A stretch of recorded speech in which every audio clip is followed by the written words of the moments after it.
Hello friends, આપણી YouTube channel game changing સાયકોલોજીમાં આપ સૌનું હાર્દિક સ્વાગત છે. આજના વિડીયોમાં પ્રોબેશન ઓફિસર, ચીફ ઓફિસર તેમજ અન્ય સરકારી પરીક્ષાઓ માટે મનોવિજ્ઞાનના જે પ્રશ્નો પૂછાય છે તેના અંગે આપણે વિસ્તૃત ચર્ચા કરીશું. એ ઉપરાંત પ્રોબેશન ઓફિસર માટે જે નવો સિલેબસ બહાર પાડવામાં આવ્યો છે એ અનુસાર મનોવિજ્ઞાનના ખૂબ જ અગત્યના જે ટોપિક છે એની આપણે ડીપમાં ચર્ચા કરીશું. આ વિડીયો નંબર 4 છે. અગાઉના 3 વિડીયો જે થિયરી બેઝ ભણાવવામાં આવ્યા હતા એ તમે ન જોયા હોય તો જોઈ લેવા વિનંતી. એ ઉપરાંત પ્રત્યક્ષીકરણ અંગેના MCQ પણ 4 વિડીયો મૂકવામાં આવ્યા હતા. જો એ પણ તમે ન જોયા હોય તો જોઈ લેવા વિનંતી. તે ઉપરાંત જે વિદ્યાર્થીઓનું મનોવિજ્ઞાન છે એવા વિદ્યાર્થીઓ માટે UGC નેટ અને GSET માટે પણ આ વિડીયો અગત્યનો સાબિત થશે. તો સાંવેદનિક નિવેશને વાસ્તવિક અનુભવમાં રૂપાંતરિત કરતી પ્રત્યક્ષીકરણની વિવિધ પ્રક્રિયાઓ જે છે તો એમાં અગાઉના વિડીયોમાં આપણે આકાર પ્રત્યક્ષીકરણ અંગેની ડીપમાં ચર્ચા કરી હતી. ત્યારબાદ ઊંડાઈ કે અંતરનું પ્રત્યક્ષીકરણ જે છે એની પણ આપણે ડીપમાં ચર્ચા કરી હતી. અને ત્યારબાદ છે પ્રત્યક્ષીકૃત સાતત્ય, તો એની પણ અગાઉના વિડીયો પાર્ટ નંબર 3માં આપણે ચર્ચા કરી હતી. હવે આજના વિડીયોમાં આપણે ગતિ પ્રત્યક્ષીકરણ કોને કહેવામાં આવે છે, પ્રત્યક્ષીકૃત ગાઢ ક્ષમતા શું છે અને ધ્યાન શું છે તેની આપણે ડીપમાં ચર્ચા કરીશું. તો સૌપ્રથમ છે ગતિ પ્રત્યક્ષીકરણ. તો દ્રશ્ય જગતમાં અનુકૂળ થવા માટે ગતિનું ચોકસાઈપૂર્વકનું પ્રત્યક્ષીકરણ જરૂરી છે. કે જે આપણે દ્રશ્ય જગત જે છે, દુનિયા જે છે, તો એને સાથે અનુકૂલન કરવા માટે ગતિનું ચોકસાઈપૂર્વકનું પ્રત્યક્ષીકરણ જરૂરી છે. મનોવૈજ્ઞાનિક ગિબ્સનના મતે જોનાર પદાર્થને ગતિ કરતો જુએ છે, કારણ કે પદાર્થ જેમ ખસે છે તેમ સ્થિર પશ્ચાત ભૂમિકાના ભાગોને તે અનુક્રમે ઢાંકે છે અને ખુલ્લા કરે છે. કે જે પદાર્થ સ્થિર છે તો એ સ્થિર પશ્ચાત ભૂમિકા જે છે એ ભાગોને અનુક્રમે ઢાંકે છે અને ખુલ્લા પણ કરે છે. ગતિ વાસ્તવિક કે આભાસી હોઈ શકે છે. તો અહીંથી પણ પ્રશ્ન પૂછાઈ શકે કે જે પ્રત્યક્ષીકરણમાં ગતિ જે છે તો એ કેવી હોઈ શકે છે. તો વાસ્તવિક પણ હોઈ શકે છે અને આભાસી પણ હોઈ શકે. વાસ્તવિક ગતિ એટલે શું કે કોઈ ગાડી છે યા 4 વ્હીલ છે તો એ ગતિ કરતી હોય, ચાલતી હોય અને આપણે એનું પ્રત્યક્ષીકરણ કરીએ તો એ શું હશે કે વાસ્તવિક ગતિ છે. કે જે વસ્તુ યા ગાડી જે છે તો એ પોતાની ગતિ કરી રહી છે તો ચાલુ છે, તો એ જે ગતિ કરે છે તો એને વાસ્તવિક ગતિ કહેવામાં આવે છે. આભાસી ગતિ એટલે શું, તો આભાસી ગતિ એટલે કે કોઈ વસ્તુ ગતિ નથી કરતી છતાં આપણને એનો અનુભવ થાય છે તો એને શું કહેવામાં આવે છે, આભાસી ગતિ કહેવામાં આવે છે. તો જોનારના દ્રષ્ટિ ક્ષેત્રમાંનો પદાર્થ ખરેખર ભૌતિક રીતે સ્થાન અને સમયમાં ગતિ કરતો હોય અને જોનારને પણ તે ગતિ કરતો દેખાય તો તે વાસ્તવિક ગતિ, રિયલ મોશન કહેવામાં આવે છે. જે મેં તમને એક્ઝામ્પલ આપ્યું કે કોઈ બાઇક યા કાર ખરેખર ગતિ કરતી હોય એટલે કે ચાલુ હોય અને એ ગતિ કરતી હોય સમયમાં અને સ્થાનમાં એ ગતિ કરતી હોય તો જોનારને પણ એ ગતિ કરતી દેખાય તો એને વાસ્તવિક ગતિ કહેવામાં આવે છે. ફોર એક્ઝામ્પલ ગાડીની ઝડપ જે છે એ કોઈ બાઇક ચાલુ હોય અને આપણે એને જોઈએ તો એ કઈ કહેવામાં આવે છે, તો એને વાસ્તવિક ગતિ કહેવામાં આવે છે. અહીં જોનારના નેત્રપથની સપાટી પરના ગ્રાહક કોષો ઉદ્દીપ્ત થાય છે. કે ગતિ કરતી કોઈ વસ્તુ જોઈએ છે તો એના કારણે શું થાય છે, તો નેત્રપથની સપાટી પરના જે ગ્રાહક કોષો જે છે તો એ ઉદ્દીપ્ત થાય છે અથવા તો એક્ટિવ થાય છે.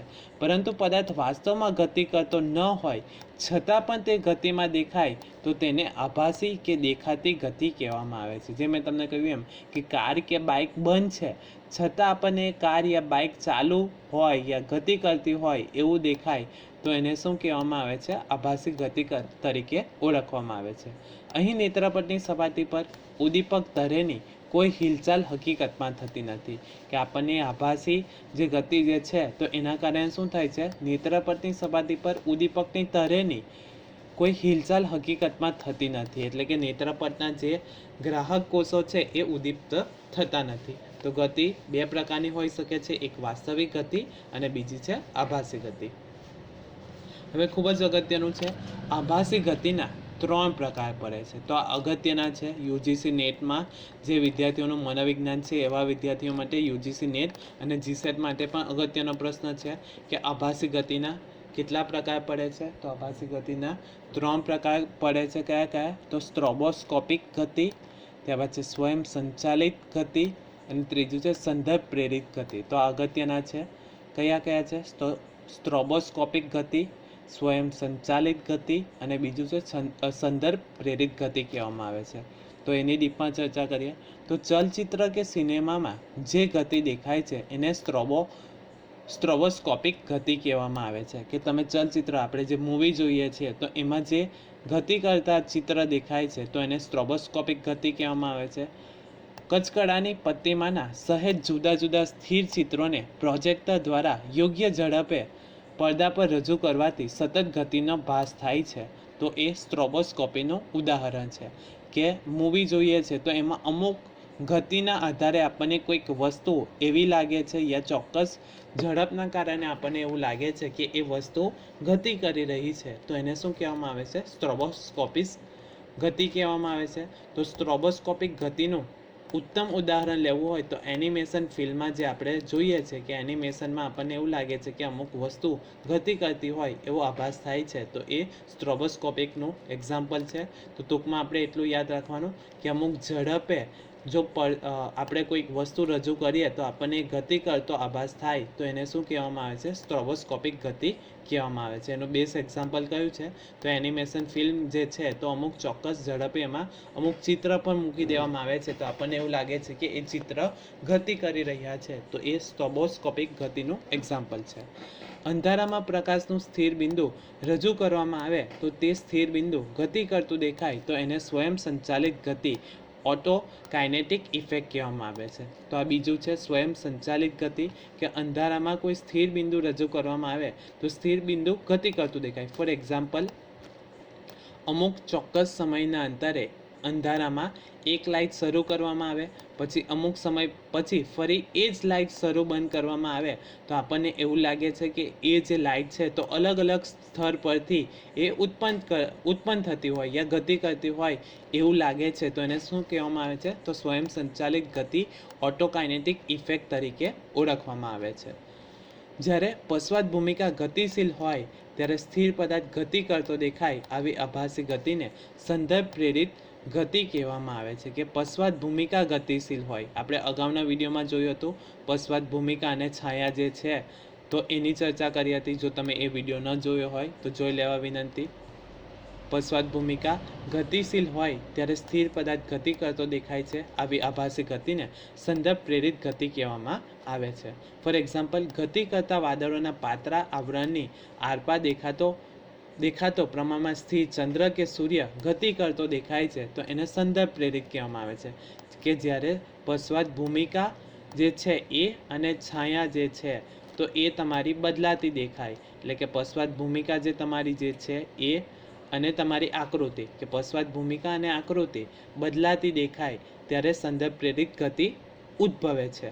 કે ગતિ કરતા વાદળના પાતળા આવરણની આરપાર દેખાતા પ્રમાણમાં સ્થિર ચંદ્ર કે સૂર્ય આપણને ગતિ કરતો લાગે, તો અહીંયા પશ્ચાત ભૂમિકા કઈ બનશે? કે વાદળના પાતળા આવરણની જે આરપાર જે વાદળા જે છે તો એ પશ્ચાત ભૂમિકા બને છે અને આકૃતિ શું હશે? ચંદ્ર કે સૂર્ય હશે, તો એ આપણને ગતિ કરતા દેખાય તો એને સંદર્ભ પ્રેરિત ગતિ કહેવામાં આવે છે.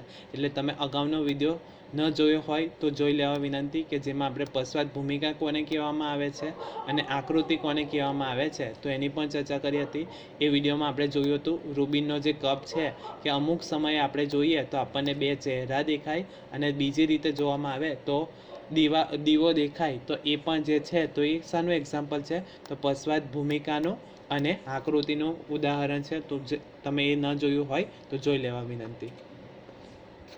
ત્યારબાદ છે પ્રત્યક્ષીકૃત ગાઢ ક્ષમતા. જોનારના પ્રત્યક્ષીકરણમાં અનુભવ કે શિક્ષણથી પરિવર્તન આવે છે. કે આપણે પ્રત્યક્ષીકરણ જે છે તો એ કઈ રીતે પરિવર્તન આવે છે? તો અહીંથી પણ પ્રશ્ન પૂછાઈ શકે. તો અનુભવના કારણે અને શિક્ષણથી પરિવર્તન આવે છે. અનેક પ્રયોગોમાં અર્ધપારદર્શક કોન્ટેક્ટ લેન્સ અને ઉલટી દુનિયા દેખાય એવા ગોગલ્સ પ્રાણીઓને અને માનવોને પહેરાવીને તેમના સાંવેદનિક નિવેશમાં ફેરફાર કરવામાં આવ્યો. કે પ્રયોગ કરવામાં આવ્યો હતો કે જે આપણે અનુભવ અને શિક્ષણ દ્વારા આપણામાં પ્રત્યક્ષીકરણમાં પરિવર્તન આવે છે તો એ માટે પ્રયોગ કરવામાં આવ્યો હતો, કે જેમાં અર્ધપારદર્શક કોન્ટેક્ટ લેન્સ અને ઉલટી દુનિયા દેખાય એવા ગોગલ્સ પ્રાણીઓને અને માનવોને પહેરાવવામાં આવ્યા હતા. તેમના સાંવેદનિક નિર્દેશમાં ફેરફાર કરવામાં આવ્યો અને પરિણામે માહિતી પ્રક્રિયાકરણની રીતમાં પરિવર્તન થયું અને તેથી પદાર્થના પ્રત્યક્ષીકરણમાં પણ ફેરફાર થાય છે. ત્યારબાદ વિશિષ્ટ તાલીમ અને અનુભવ દ્વારા તેમના બદલાયેલા પ્રત્યક્ષીકરણમાં સુધારો પણ થાય છે. આમ જોનારનું પ્રત્યક્ષીકરણ ઘાતસમ કે રૂપાંતરસમ હોય છે. ટૂંકમાં આપણે અનુભવ દ્વારા અને શિક્ષણથી આપણા પ્રત્યક્ષીકરણમાં ફેરફાર કરી શકીએ છીએ. ત્યારબાદ છે ધ્યાન, અટેન્શન કહેવામાં આવે છે. જ્યારે જોનારની જ્ઞાનેન્દ્રિયની પ્રવૃત્તિ મિત્રની વાતચીત કે મેચ જેવા કોઈ ચોક્કસ ઉદ્દીપક ઉપર કેન્દ્રિત હોય અથવા તો થાય છે ત્યારે એ જોનાર ધ્યાન આપે છે એમ આપણે કહી શકાય. કે ટૂંકમાં કોઈ મેચ ચાલુ હોય અને આપણે પ્રોપર ધ્યાનથી જોઈએ છીએ યા એ મેચ જોવા માટે ચોક્કસ ઉદ્દીપક ઉપર આપણે કેન્દ્રિત થઈએ છીએ તો એને ધ્યાન કહેવામાં આવે છે. ધ્યાન એટલે ચોક્કસ સમયે અમુક સાંવેદનિક નિર્દેશને જોનારના સભાન અનુભવ કે ચેતનામાં સમાવવા માટે પસંદ કરનારી પ્રત્યક્ષીકરણની પ્રક્રિયાઓ ધ્યાન પસંદગીકરણની પ્રક્રિયાઓ છે. કે ધ્યાન એટલે શું? તો ચોક્કસ સમયે અમુક સાંવેદનિક નિર્દેશને જોનારના સભાન અનુભવ કે ચેતનામાં સમાવવામાં આવે તો એને ધ્યાન કહેવામાં આવે છે. પસંદગીયુક્ત પ્રક્રિયા છે. તો ધ્યાન કેવી છે? તો ધ્યાન પસંદગીયુક્ત છે. એટલે કે અલગ અલગ વસ્તુઓ એક જ આપણા આજુબાજુના વાતાવરણમાં જોવા મળે છે, પરંતુ આપણે કઈ બાબત ઉપર ધ્યાન આપશું? તો આપણને જે ગમતી હોય એવી બાબત ઉપર આપણે ધ્યાન આપીશું. ફોર એક્ઝામ્પલ લઈએ, લગ્ન પ્રસંગમાં જે ખાવાની વાનગીઓ હોય છે તો એ વાનગીઓમાં પણ અલગ અલગ વાનગીઓ હોય છે. તો આપણે કોના પર ધ્યાન આપીશું? તો આપણને જે વધારે ગમતી હોય એવી વાનગીઓ ઉપર ધ્યાન આપીશું. તો એક એક્ઝામ્પલ છે કે ધ્યાન જે છે એ પસંદગીયુક્ત પ્રક્રિયા છે. જ્ઞાનેન્દ્રિય પર આઘાત કરતા અસંખ્ય ઉદ્દીપકોમાંથી કોઈ એક ક્ષણે અમુક ઉદ્દીપકોની પસંદગી થાય છે અને બાકીના ઉદ્દીપકોની અવગણના થાય છે. જે મેં તમને એક્ઝામ્પલ આપ્યું કે લગ્ન પ્રસંગે અલગ અલગ આઈટમો વાનગીઓ જોવા મળે છે, પરંતુ આપણે કઈ વધારે ખાશું યા વધારે ધ્યાન આપીશું? તો આપણને જે પસંદ પડતી હોય એવી વાનગીઓને આપણે વધારે ધ્યાન આપીશું અને બીજાને આપણે અવગણના કરીશું. હિલગાર્ડના શબ્દમાં ધ્યાન એટલે પ્રત્યક્ષીકરણની થોડાક ઉદ્દીપકો પર કેન્દ્રિતતા કહેવામાં આવે છે. કે અલગ અલગ ઉદ્દીપકો છે, પરંતુ આપણે થોડાક જ ઉદ્દીપકો પર કેન્દ્રિત કરીએ અથવા તો કેન્દ્રિત કરવાનો પ્રયત્ન કરીએ તો એને શું કહેવામાં આવે છે? ધ્યાન કહેવામાં આવે છે. ધ્યાન વગર પ્રત્યક્ષીકરણ શક્ય નથી. એટલે કે આપણે જે વસ્તુનું પ્રત્યક્ષીકરણ કરવું હોય તો એના માટે આપણે ધ્યાન આપવું પડે છે. ધ્યાન એટલે પ્રત્યક્ષીકરણને સરળ અને શક્ય બનાવતી પસંદગીયુક્ત માનસિક તત્પરતા છે. તો અહીંથી પણ એક વ્યાખ્યા છે કે ધ્યાન એ સરળ અને શક્ય બનાવતી પસંદગીયુક્ત માનસિક તત્પરતા છે. જોનારની જ્ઞાનેન્દ્રિય પર આઘાત કરતા અસંખ્ય ઉદ્દીપકોમાંથી અમુક જ ઉદ્દીપકો પર ધ્યાન અપાતું હોય છે. જેનું મેં તમને એક્ઝામ્પલ આપ્યું. તો જ્ઞાનેન્દ્રિય આપણી 5 છે: આંખ, કાન, નાક, જીભ અને ત્વચા દ્વારા આપણને જ્ઞાન પ્રાપ્ત થાય છે. ધ્યાનમાં નિર્ધારક પરિબળોને 2 ભાગમાં વહેંચવામાં આવે છે. કે આપણે જે ધ્યાન આપીએ છીએ તો એના નિર્ધારક પરિબળો ને 2 ભાગમાં વહેંચવામાં આવે છે. કયા કયા 2 ભાગ? અહીંથી MCQ પરીક્ષામાં પૂછાઈ શકે છે. એક તો વસ્તુલક્ષી અને બીજું છે આત્મલક્ષી અથવા તો આંતરિક પરિબળ જે છે એ આપણને ધ્યાન પર અસર કરે છે. તો પર્યાવરણમાં રહેલા બાહ્ય પરિબળોની ઈચ્છા અનિચ્છા એ જોનારનું ધ્યાન ખેંચે છે. કે પર્યાવરણમાં રહેલા બાહ્ય પરિબળો, વ્યક્તિની ઈચ્છા હોય કે અનિચ્છા હોય, તો એ જોનારનું ધ્યાન ખેંચે છે. તેને વસ્તુલક્ષી પરિબળ કહેવામાં આવે છે અથવા તો વસ્તુલક્ષી નિર્ધારકો કહેવામાં આવે છે.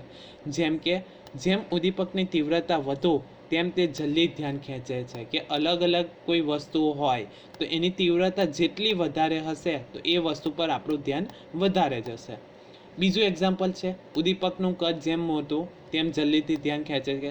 કે તમે દુકાનમાં પણ જોયું હશે કે બૂટની દુકાન હોય તો ત્યાં દુકાનની બહાર મોટો બૂટ એટલે કે કદ કરતાં મોટો વિશાળ બૂટ લટકાવેલો હોય તો આપણું ધ્યાન તરત જાય છે. એ જ રીતે કોઈ પિઝાની દુકાન હોય અને ત્યાં મોટો પિઝા બહાર લગાવ્યા હોય તો એ તરત આપણું ધ્યાન ખેંચે છે. તો ઉદ્દીપક જે છે તો એ વસ્તુલક્ષી પરિબળમાં એક છે કે ઉદ્દીપકનું કદ જેટલું મોટું એટલું આપણું ધ્યાન એ તરફ ખેંચાવાની શક્યતા વધારે છે. જે ઉદ્દીપકનું પુનરાવર્તન જોનારના સમક્ષ વારંવાર થાય તો તે જોનારનું ધ્યાન આકર્ષે છે. કે વારંવાર તમે એડવર્ટાઇઝ જોઈએ, એકની એક એડવર્ટાઇઝ વારંવાર જોવામાં આવે યા આપણે આવે છે ટીવી ઉપર, તો એના કારણે આપણને વસ્તુ ખરીદવાની વધારે ઈચ્છા થાય છે. તો પુનરાવર્તન પણ અસર કરે છે. ઉદ્દીપકની નવીનતા પણ જોનારનું ધ્યાન ખેંચે છે. તો ઉદ્દીપકની નવીનતા કઈ રીતે ધ્યાન ખેંચશે કે કોઈ સાબુની એડવર્ટાઇઝ થતી હોય તો એમાં કંપની દ્વારા શું કરવામાં આવે છે કે નવા કલરના સાબુ બહાર પાડવામાં આવે છે, એનું પેકિંગ બદલી નાખવામાં આવે છે. તો એના કારણે નવીન જે છે કંઈક નવું કરવામાં આવે છે, તો એ પણ આપણું ધ્યાન ખેંચે છે. પરસ્પર વિરોધી ઉદ્દીપક તરત જ ધ્યાન ખેંચે છે. ફોર એક્ઝામ્પલ, ઊંચા પુરુષ સાથે નીચી સ્ત્રી જતી હોય તો તરત ધ્યાન ખેંચે છે. એ જ રીતે ઘણા બધા લોકો વ્હાઇટ કપડાં પહેરીને આવ્યા હોય અને એમાં કોઈ એક વ્યક્તિ બ્લેક કલરના કપડાં પહેરીને આવે તો એના તરફ આપણું ધ્યાન તરતથી જાય છે. તો એ એક્ઝામ્પલ છે પરસ્પર વિરોધી ઉદ્દીપકો. સ્થિર ઉદ્દીપકોની સરખામણીમાં ગતિશીલ ઉદ્દીપકો જોનારને જ્ઞાનેન્દ્રિયને વધારે પ્રભાવિત કરે છે. કોઈ સ્થિર ઉદ્દીપક હોય, ફોર એક્ઝામ્પલ બંધ કાર હોય તો એના તરફ આપણું ધ્યાન નહીં જશે, પરંતુ કોઈક અવાજ આવે છે અને કોઈ ગાડી ગતિ કરતી હોય યા ત્યાંથી આપણે ઊભા હોઈએ અને ત્યાંથી બાઇક યા કાર જાય છે તો તરત આપણું ધ્યાન જાય છે. એ શાના કારણે? તો સ્થિર ઉદ્દીપકોની સરખામણીમાં ગતિશીલ ઉદ્દીપકો જોનારની જ્ઞાનેન્દ્રિયને વધારે પ્રભાવિત કરે છે. જોનાનું ધ્યાન ખેંચવામાં અને ટકાવી રાખવામાં જોનાની અંદર રહેલા કેટલાક પરિબળો પણ મહત્વનો ભાગ ભજવે છે. એને આત્મલક્ષી નિર્ધારકો કહેવામાં આવે છે. જેમ કે અભિરુચિને ધ્યાનની જનની કહેવામાં આવે છે. જે આપણને રસ હોય એ તરફ આપણે વધારે ધ્યાન જાય છે. જેમાં જેને રસ હોય તેમાં તેનું ધ્યાન જાય છે. એક જ ચલચિત્રમાં જોનારના જુદા જુદા પ્રેક્ષકોનું ધ્યાન જુદી જુદી બાબતો પર જાય છે કે જેમાં રસ હશે એના તરફ આપણું ધ્યાન જશે. ફોર એક્ઝામ્પલ, મૂવી જોતા હોઈએ તો ઘણા બધા લોકો મૂવી જોતા છે, તો કોઈક વ્યક્તિ જે મૂવી જોઈ છે તો એને હીરોના કપડાં વધારે ધ્યાન એના તરફ ધ્યાન જશે, યા એની એક્ટિંગ પર કોઈ વ્યક્તિનું ધ્યાન જશે, તો કોઈક વ્યક્તિના એના હેર ઉપર, એની હેરસ્ટાઇલ ઉપર ધ્યાન જશે. તો ટૂંકમાં જે વ્યક્તિને જેમાં રસ હશે એના તરફ એનું ધ્યાન જશે. માનસિક તત્પરતા કે અપેક્ષા પણ જોનાનું ધ્યાન અને પ્રત્યક્ષીકરણ નક્કી કરે છે કે આપણી માનસિક તત્પરતા કેટલી છે અથવા તો આપણે શું અપેક્ષા રાખીએ છીએ, તો એ પણ પ્રત્યક્ષીકરણને અસર કરે છે. જોનારને જે જોવાની અપેક્ષા રાખે છે તે જ તેને દેખાય છે. ફોર એક્ઝામ્પલ, સંદિગ્ધ ચિત્રમાં યુવતી જોવાની અપેક્ષા રાખનારને યુવાન સ્ત્રી દેખાય છે અને વૃદ્ધ જોવાની અપેક્ષા રાખનારને વૃદ્ધ સ્ત્રી દેખાય છે. જે તમે ટીએટીનું ચિત્ર જોવ તો ત્યાં તમને ખ્યાલ આવી જશે. પ્રેરણા અને જરૂરિયાત પણ જોનારના ધ્યાન અને પ્રત્યક્ષીકરણને અસર કરે છે કે આપણી જરૂરિયાત શું છે અને આપણી પ્રેરણા શું છે એ પણ અસર કરે છે. ફોર એક્ઝામ્પલ, ભૂખ લાગી હોય ત્યારે વારંવાર આપણને કોઈક ચિત્ર યા ખાવાનું દેખાતું હોય તો એ જરૂરિયાત આપણું ધ્યાન પ્રત્યક્ષીકરણને અસર કરે છે. ફોર એક્ઝામ્પલ, ભૂખ્યા ખલાસીઓને અસ્પષ્ટ ચિત્રમાં ખાદ્ય પદાર્થો દેખાતા હતા. શા માટે? તો ભૂખ્યા ખલાસી છે એટલે કે ભૂખી વ્યક્તિ છે તો એને અસ્પષ્ટ ચિત્રમાં પણ ખાવાના ચિત્ર દેખાય છે. શા માટે? તો એની જરૂરિયાત છે, ભૂખ લાગી છે, તો એના કારણે આપણું પ્રત્યક્ષીકરણ પર એ અસર કરે છે. વ્યક્તિની મનોદશા પણ પ્રત્યક્ષીકરણમાં ભાગ ભજવે છે. આનંદની અવસ્થામાં ઝાકળ બિંદુઓ મોતી જેવા લાગે છે તો એની મનોદશા એ સમયે શું છે એના ઉપર પણ ડિપેન્ડ કરે છે. જ્યારે વિષાદની અવસ્થામાં એને આંસુ પણ દેખાય છે. ટૂંકમાં વ્યક્તિની મનોદશા જે તે સમયે શું છે એ પણ પ્રત્યક્ષીકરણને અસર કરે છે. આશા રાખું છું કે તમને આ વિડીયોમાં સમજ પડી ગઈ હશે, અને જો તમને આ વિડીયો પસંદ પડ્યો હોય તો વધુમાં વધુ લાઇક કરો, શેર કરો અને અમારી ચેનલને સબસ્ક્રાઈબ કરો. Thank you.